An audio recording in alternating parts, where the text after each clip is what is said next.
किसी ने बड़े कमाल की बात कही है कि रिश्ते किताब की तरह होते हैं और गलती एक पन्ने की तरह होती है।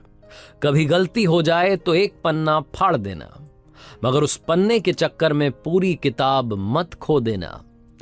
हाय गाइस, मेरा नाम है आरजे कार्तिक और आपके लिए एक छोटी सी कहानी। ये कहानी एक गरीब परिवार की जो गांव में रहता था। छोटा सा परिवार, 3 लोगों का, पति पत्नी और छोटी बच्ची। आर्थिक तंगी से जूझ रहे थे। पति की कहीं नौकरी नहीं लग पा रही थी। वो व्यक्ति बड़ा परेशान था कि कहीं जॉब मिल जाए। उसकी छोटी बच्ची भी पूछा करती थी कि पापा हमारे घर में सब कुछ ठीक कब होगा। वो अपने दोस्तों को देखती थी, सहेलियों को देखती थी, उनके घरों में सब कुछ ठीक था, इनके घर में रोज परेशानी रहती थी। रोज जूझते थे कि कल का खाना कहां से आएगा।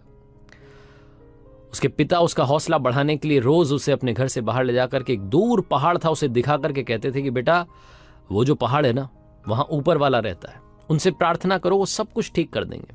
वो छोटी बच्ची रोज प्रार्थना भी करती थी।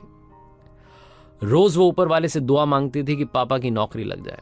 कमाल यह हुआ कि सेना में पापा को जॉब मिल गई, सैनिक की नौकरी लग गई, भर्ती लग गई। घर में मिठाई बटी, उनको लगा कि अब सब कुछ ठीक हो जाएगा। लेकिन कुछ दिनों में इस राज्य पर दूसरे राज्य ने आक्रमण कर दिया। जो सैनिक पिता थे उन्हें अब युद्ध लड़ने के लिए जाना था। अपने परिवार का प्यार लेकर के रवाना हो रहे थे। छोटी बच्ची अपने पिता के गले लगी हुई थी और कह रही थी कि पापा मत जाओ, मैं बुरी हूं, मैंने आपके लिए ऐसी नौकरी मांग ली जिसमें आपकी जान पर बनाई है, आप युद्ध के लिए मत जाओ, हमारे साथ रहो ना। बहुत कुछ उस बच्ची ने कहा। उसकी आंखों में आंसू थे। उसके पिता ने कहा कि नहीं बेटा, अब तो जाना होगा। इस राज्य के लिए अपनी जान भी चली जाए तो कौन सी बड़ी बात है। वो ये सब कह रहे थे और बच्ची रो रही थी। तभी उस बच्ची ने कहा कि पापा बस एक काम कर देना, वो जो ऊपर वाला वहां पहाड़ पर रहता है ना, उनको मेरी ये चिट्ठी दे देना, बस इतना सा काम मेरे लिए कर देना। उसके पिता हल्के से मुस्कुराए कि बच्ची ने तो वाकई में मान लिया है कि वहां पहाड़ पर ऊपर वाला रहता है। वो चिट्ठी अपने बैग में रख करके वो सैनिक रवाना हो गया। अपने बाकी सैनिक साथियों से मिला और वो टुकड़ी जो थी युद्ध के लिए निकल गई। पहाड़ पर चढ़ रहे थे। मालूम था कि आगे सरहद आ जाएगी, उसके बाद में तो हमारा देश ही खत्म हो जाएगा। तो एक आखिरी पोस्ट ऑफिस था, वहां जो लेटर बॉक्स होता है उसमें जाकर के इस सैनिक पिता ने वो चिट्ठी डाली। और चिट्ठी डालने से पहले उस पर लिख दिया अपने हाथ से कि बेटा माफ करना, यहां कोई ऊपर वाला नहीं रहता है, मैं तो तुम्हारा हौसला बढ़ा रहा था। उसे लगा कि ये चिट्ठी वापस अपने घर भेज देता हूं, बच्ची को मिल जाएगी और बच्ची समझ जाएगी कि पापा झूठ बोल रहे थे। थोड़ा सा गुस्सा होगी, लेकिन क्या हो गया, अब मैं तो जा रहा हूं उस युद्ध में, पता नहीं जान बचेगी नहीं बचेगी। भीषण युद्ध हुआ। 2-3 महीने तक युद्ध चला।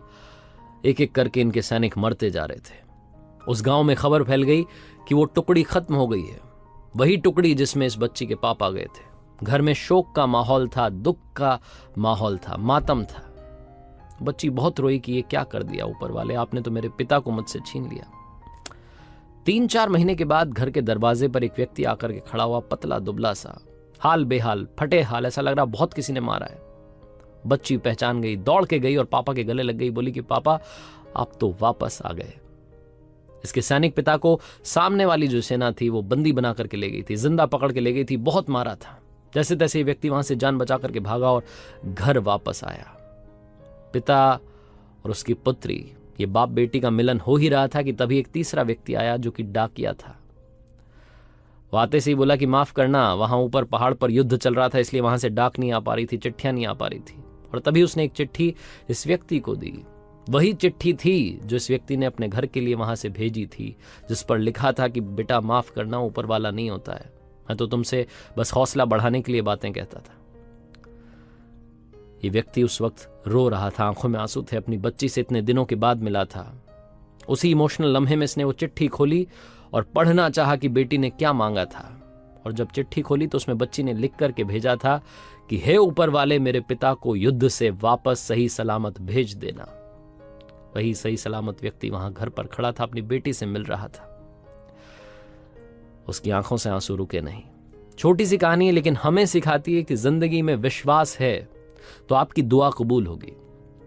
वो ऊपर वाला आपकी भी सुनेगा। अगर आपने दिल से कुछ मांगा है तो वो आपको जरूर जरूर जरूर मिलेगा। बस आपके फेथ में, आपके बिलीफ में कमी नहीं आनी चाहिए, श्रद्धा में कमी नहीं आनी चाहिए, क्योंकि ऊपर वाला सिर्फ और सिर्फ भाव का भूखा है। अगर आपके भाव सच्चे हैं तो आप जो चाहते हैं वो आपको मिल करके रहेगा, चाहे उसके लिए कितना भी वक्त लग जाए।